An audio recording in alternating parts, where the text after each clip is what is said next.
Welcome to another episode of Family Matters. This is a show about the family, how to live in the family, and how to go about solving the problems in the family. Now, feeling sad or blue is a common phenomenon in everyday life. But what happens when this feeling persists over a long period of time? It may lead to a condition known as depression, a condition found in 1 out of 10 people in the general population. I have been out of campus since 1996 and I have not worked throughout. I've had periods in my life where I was not working, so I was at home with my parents. And at the same time, my peers who I finished college with were working, they were moving on in life. Going back to school, some were getting married, having children, and life just goes on. But for me, my life seemed to be stagnant because occasionally I would have a job, occasionally I'm at home, and also comparing myself with other people. Seeing that others are progressing in life, but my life, to me, didn't seem like it was progressing. Yet, nobody's journey can be exactly the way somebody else's journey is. So that affected me in a big way. And also the stress of being home and asking for bus fare all the time, asking for money to buy my toiletries. So that affected me. Sometimes I would not be in good terms with my parents. I would think they don't understand me. Depression set in. I would be withdrawn. I would have mood swings and I would be withdrawn. I don't want to mix with people. I don't want to go out. I just want to stay at home and be myself. So I think that's how the depression set in, clinical depression. I've had clinical depression, so it set in that way. One of the symptoms of the illness, you withdraw. One of the major symptoms of clinical depression is that you withdraw from everybody, from work, from everything. And I've had this from other people who've suffered depression also. They resign from their jobs. They say they don't want this job. One of the symptoms is also suicidal thoughts. You have suicidal thoughts because you feel that nobody understands you. Yes, you feel that life is meaningless and the people around you are not able to give you what you want at that particular point in time.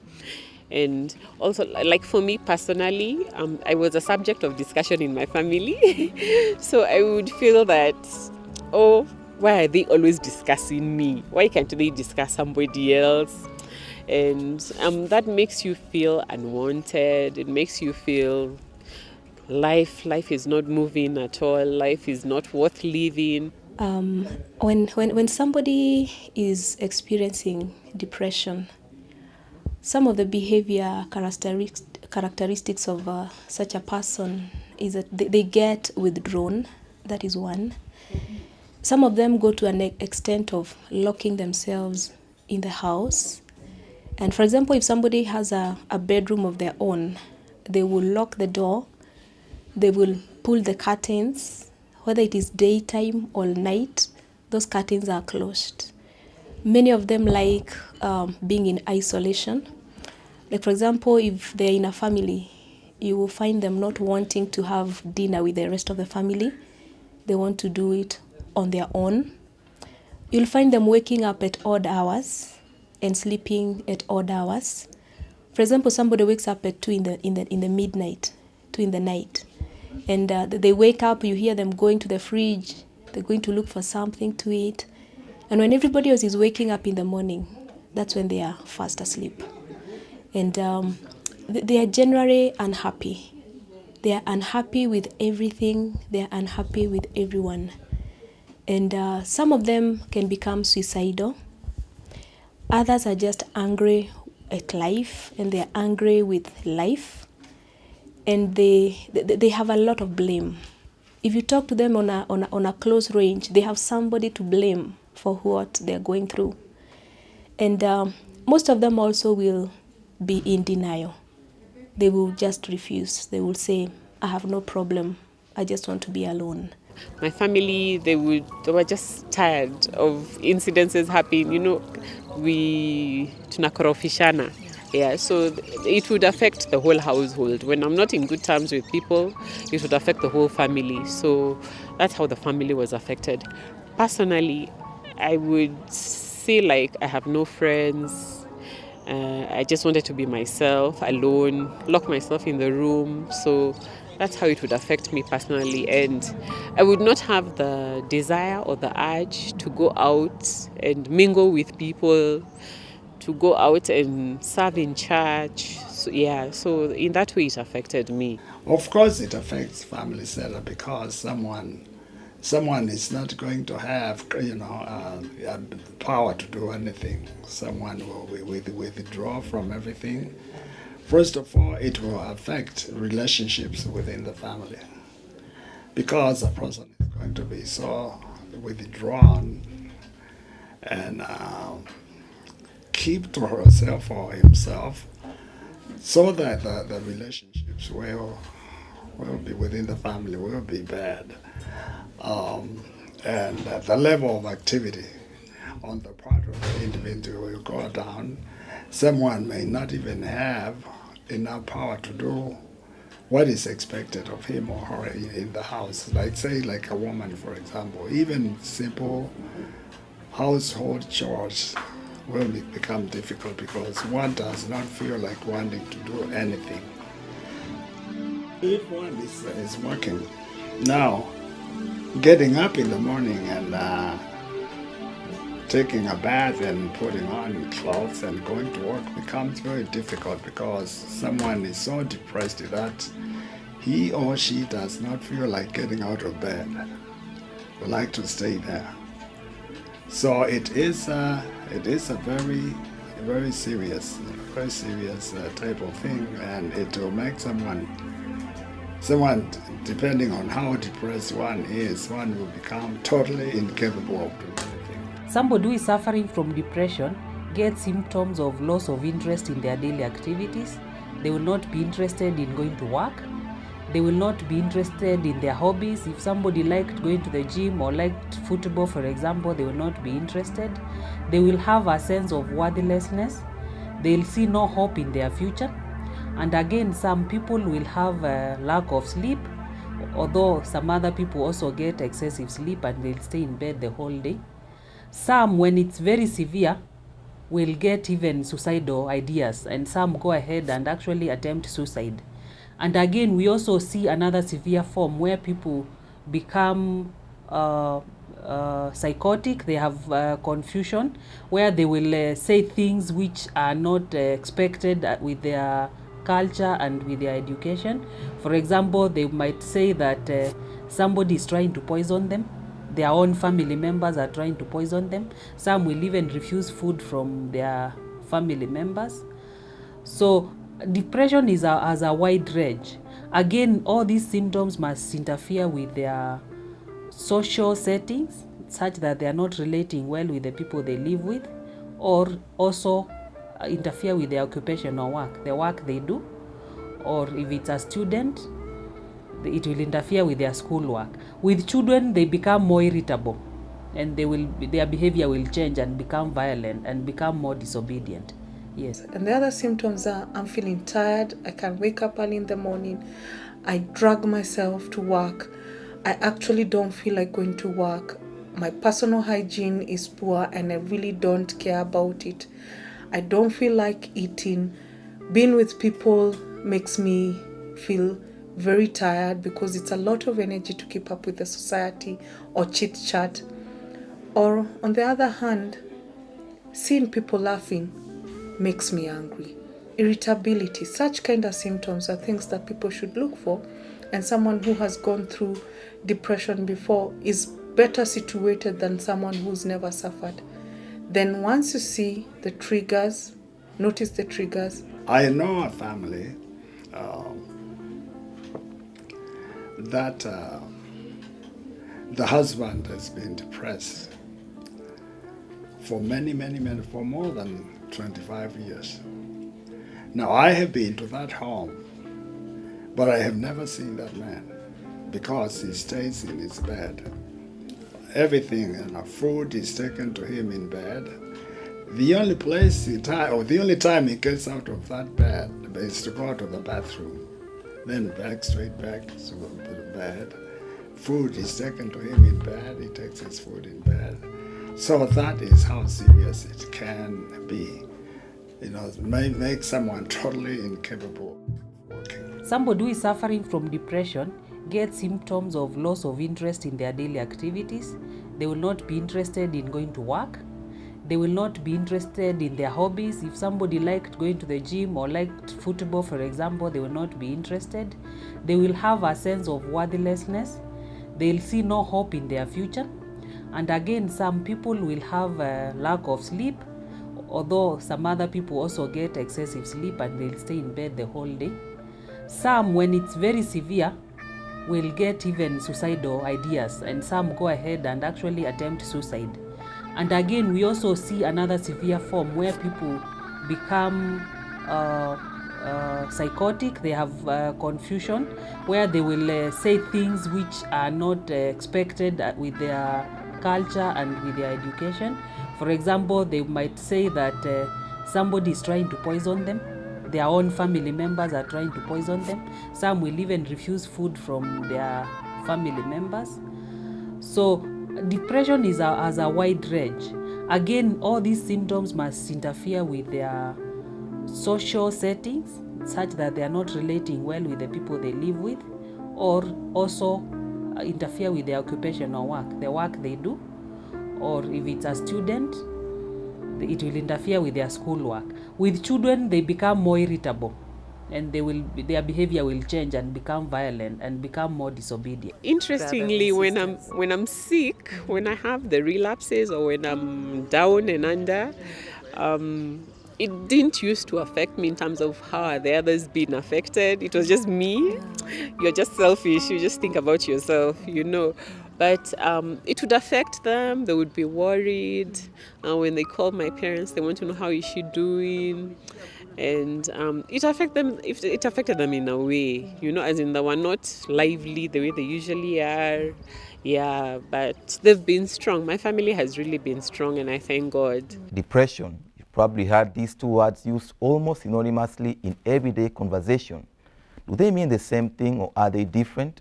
Well, let's hear what some people interviewed had to say about these two words. At stress na depression. Huyu ndio German wetu huyu. Pana, hiyo si utaongea. I think it's the same thing. Kuna difference hapo kweli. It's almost one thing. Only it depends on how you take it now, but it's one thing. Yeah. I think depression is part of stress. To me, as I understand it. Stress leads to depression, eventually. If you're not achieving what you want to do, and you're stressed about it, and the road is blocked, you become depressed. I think depression ni ile sana, stress ni kiasi. I've been through stress, and so many people have been through stress. I think everybody right now in Kenya or anywhere else and I encounter stress one time or the other. Yeah, but I think, I've been stressed, and I know some people have been in stress. Yeah. Stress hasa wewe inasababishwa sana na jambo ambalo limekusumbua kwa muda mrefu, unafanya kitu kwa muda mrefu akitimii, ama unafanya watu wanakusumbua mahali fulani vitu kama zile. Sana hizo ndio zinaleta stress. When for example you expected some positive results from maybe something you intended to do, for example, you can say, for example, I wanted to get a pay rise. I'm a bit old, niko about 30, and I want to get married. I have pressure from the parents, relatives, you are saying what. So that can cause stress.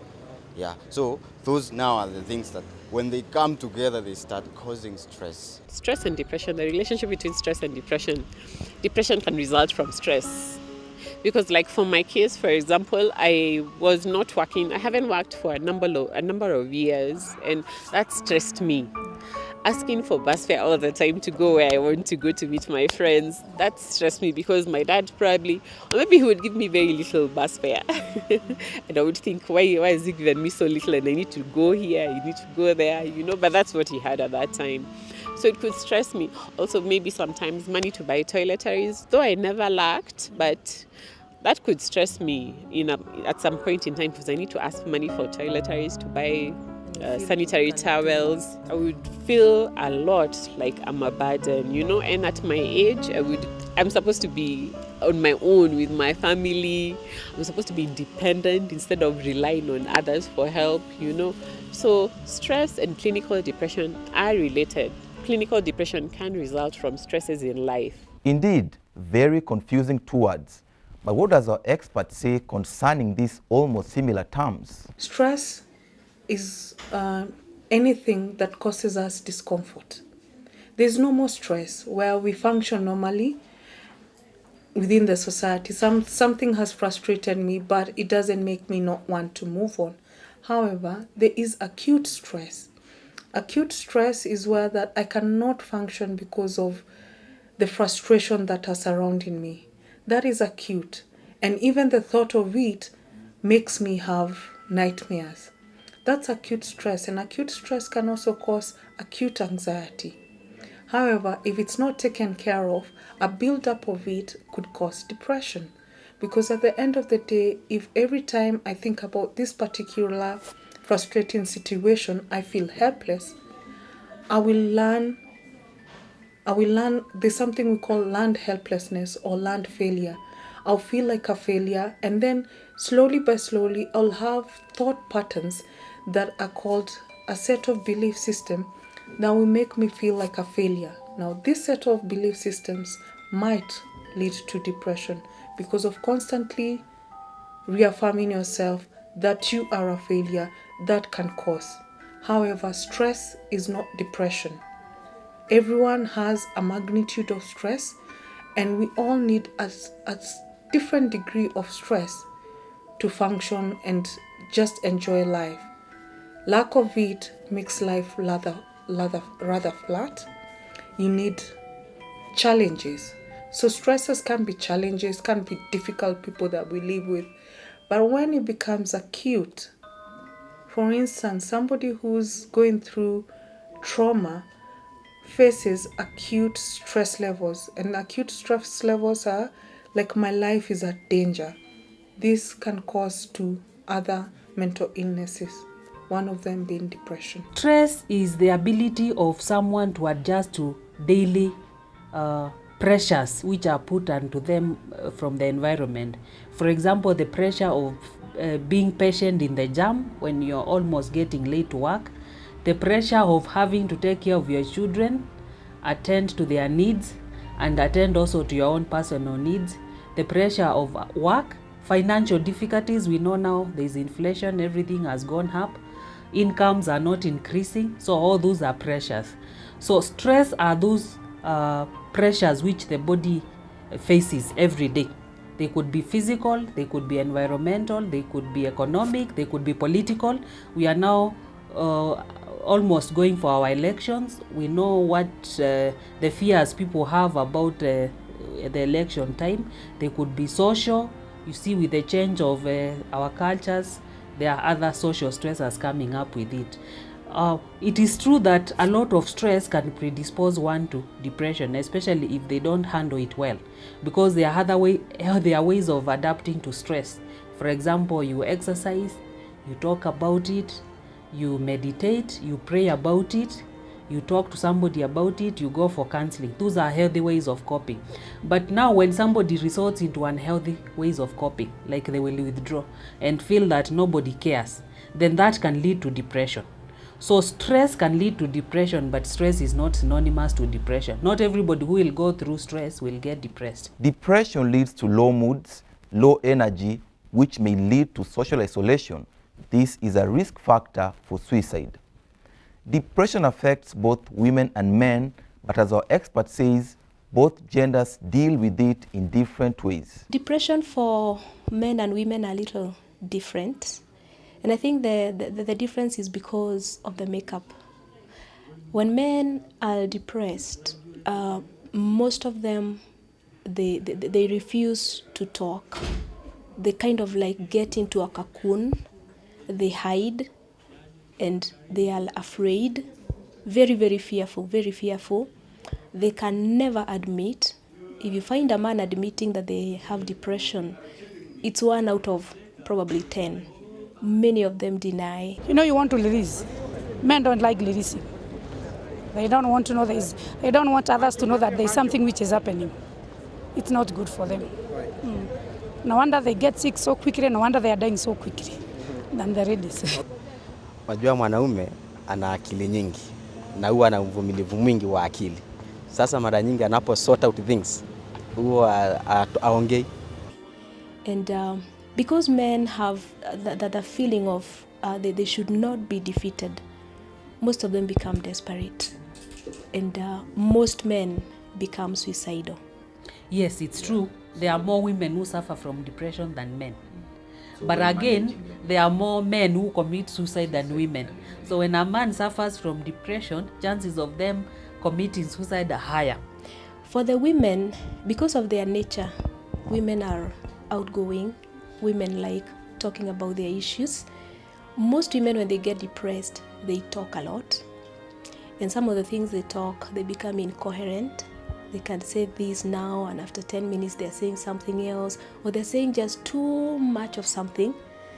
And you begin to realize something is wrong because they are too much. They're either talking too much. And then all of a sudden, again, they might withdraw to themselves and they tend to cry a lot. You'll find a woman crying. You ask her why. She will tell you so many problems. And most of the women cannot tell exactly what made them get depressed because women are emotional. So they become very sorrowful, but most of them will not hide. Most of the women don't hide when they are depressed. They just become sulky. When you come to talk to them, they will talk with you, yes. And when they open up, they can say so much. So the difference is, I think it's in the making. Men tend to just be withdrawn to themselves, and they literally will deny. They will say, I don't have depression. The silence in a little more depression, because what is bothering him is not sharing it out. Hiyo kunyamaza ni mzuri kwa sababu inaweza kuzuia mambo mengi sana. Wakati mwingine inaweza kuzuia mambo mengi. These marital affairs, they also bring stress in different ways. Either you have been very intimate to somebody, and now something cropped up, and maybe he's trying to separate. You are trying to separate yourself from it.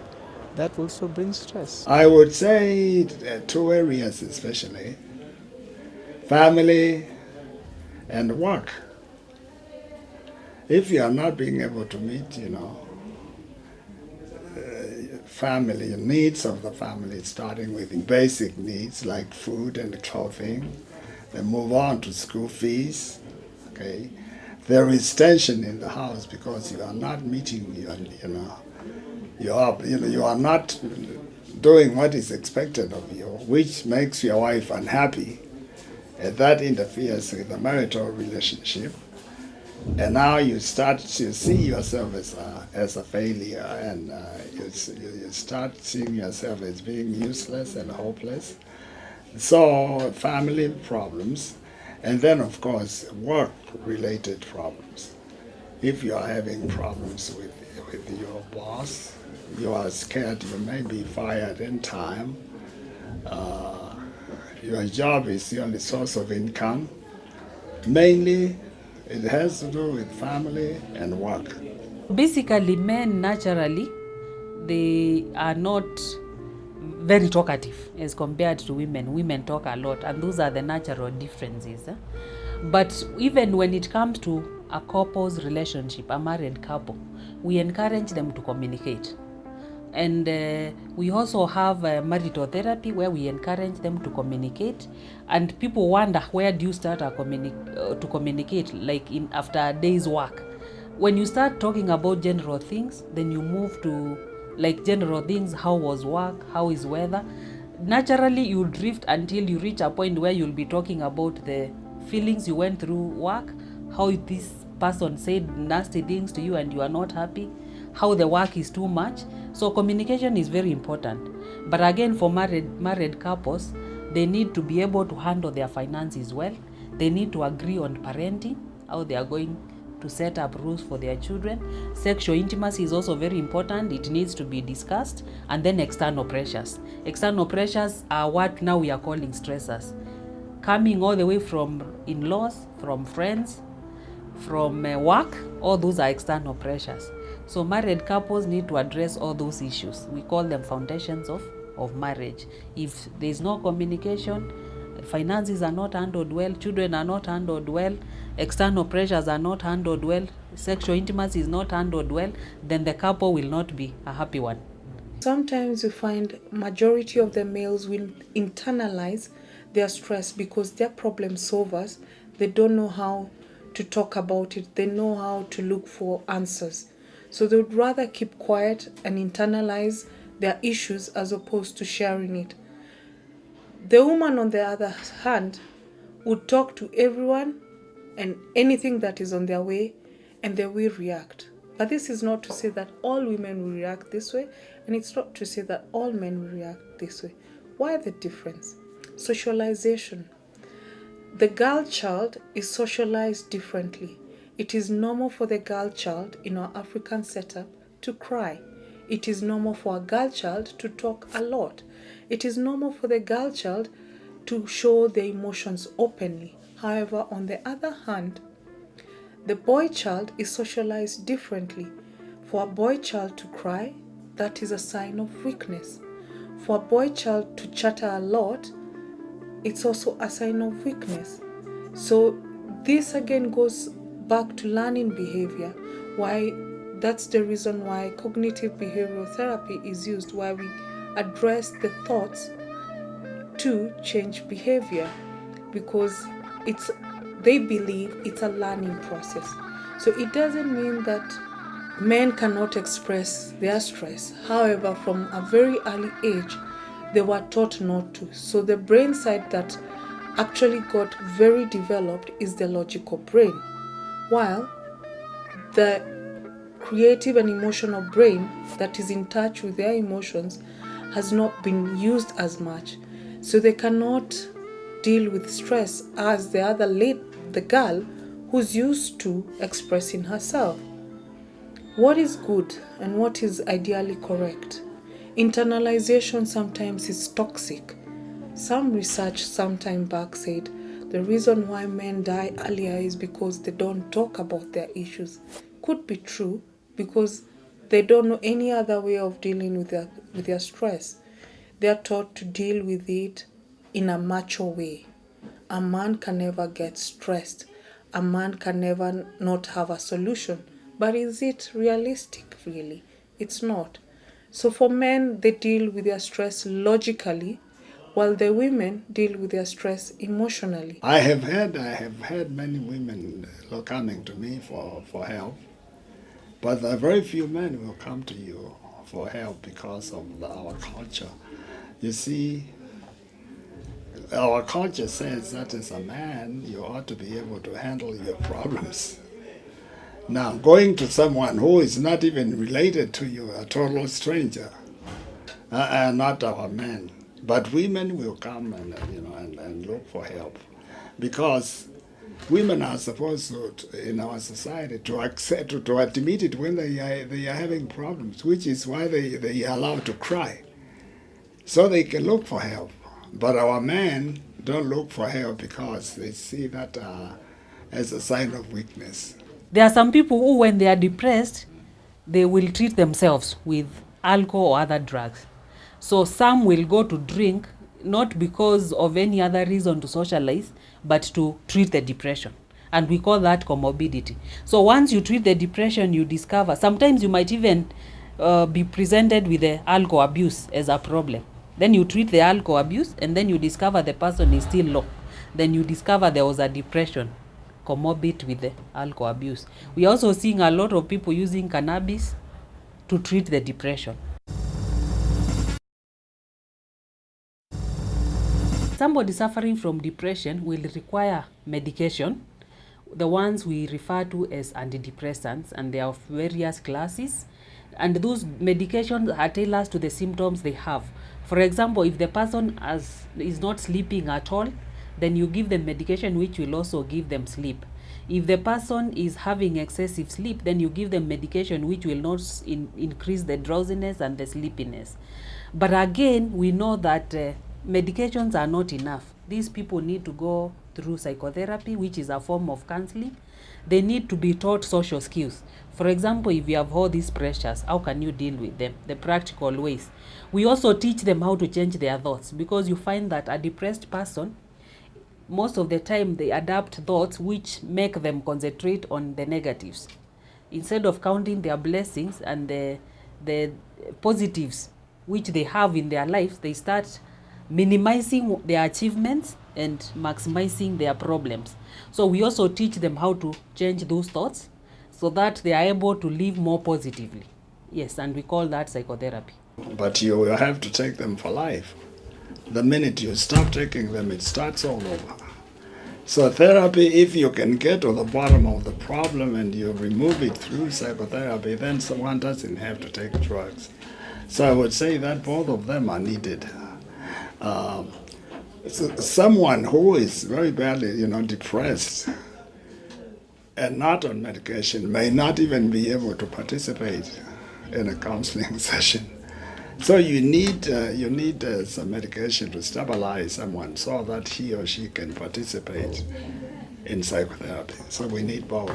The journey to healing from clinical depression has been slow but steady, getting better every year.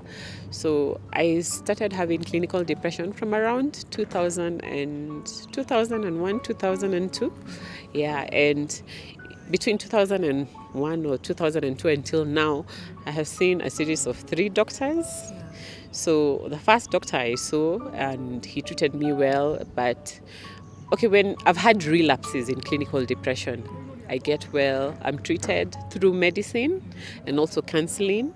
When I visit the doctor and we talk, and he gives me homework, go and do this, try and do this between now and your next visit. So that's how part of the healing with the doctor began. But also I've relied a lot on prayer, just talking to God and telling him how I feel, and so it affects me, what can I do? Yeah, so that's how the healing began. So from around 2002 until around 2006, I saw one particular doctor, Dr. Max Okonji, and he was good. He was a good doctor. Then I relapsed and the depression set in again. This time we saw a different doctor. My mom looked for a Christian doctor by the name of Dr. Mutiso, who is also a very good gentleman, a very fatherly figure. And he treated me, he counseled me, he would pray with me and pray for me. And so I got better. Then I lost my job, still part of the illness. I didn't lose it as in I was fired, but I resigned from the job. And this was because of the illness, but I didn't see it that way. But in the year 2006, 2007, when I relapsed, we saw another doctor. We left Dr. Mutiso now, so we went to the third doctor, yes, who is Dr. Siengo, and she's a very lovely lady.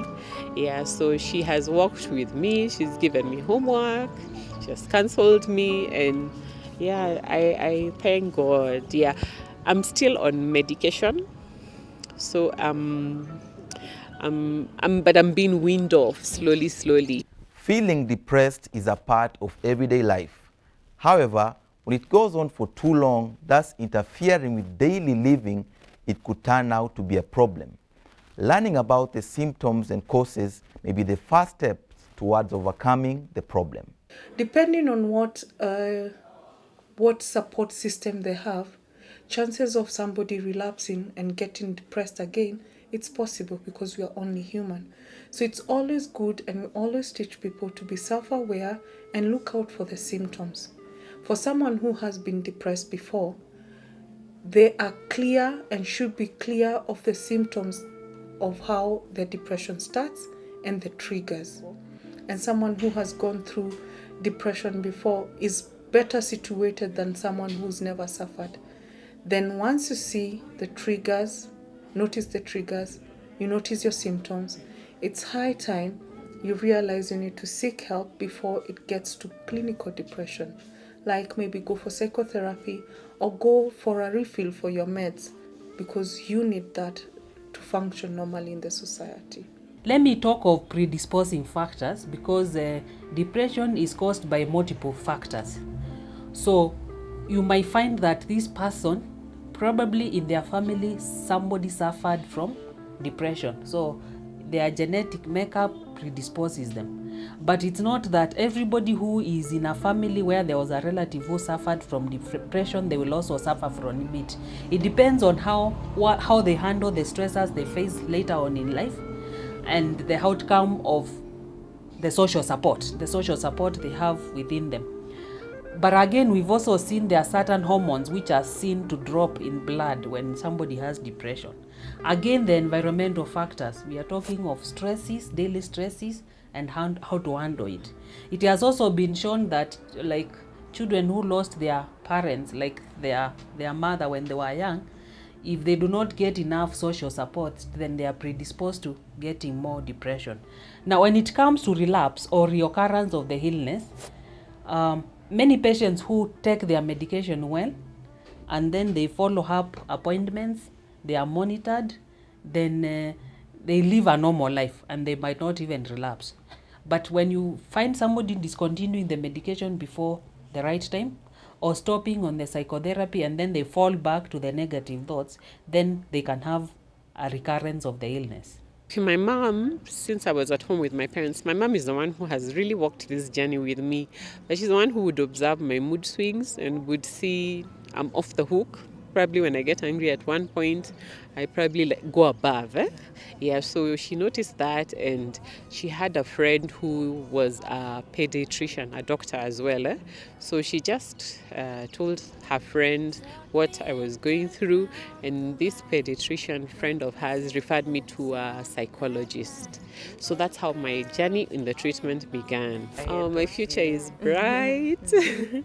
My future is bright. I believe God will open doors for me. I would like to encourage other people who are undergoing clinical depressions. I would like to help families who have somebody who is undergoing clinical depression. I'd like to encourage them the way I was encouraged through the journey. I'm sure my parents would also like to encourage other families who've gone through what I have gone through. And yeah, I would like to give back to society, because society has also given a lot to me. Depression is a disease that can be treated with proper diagnosis. However, lack of information has led many people to suffer in silence, or rather succumb to depression. And as we continue on this series of depression, we hope that many more people will become aware of this condition and seek treatment for themselves, and if not themselves, other loved ones like family members and friends for that case. For Family Matters, I've been your host, Teddy Onyango.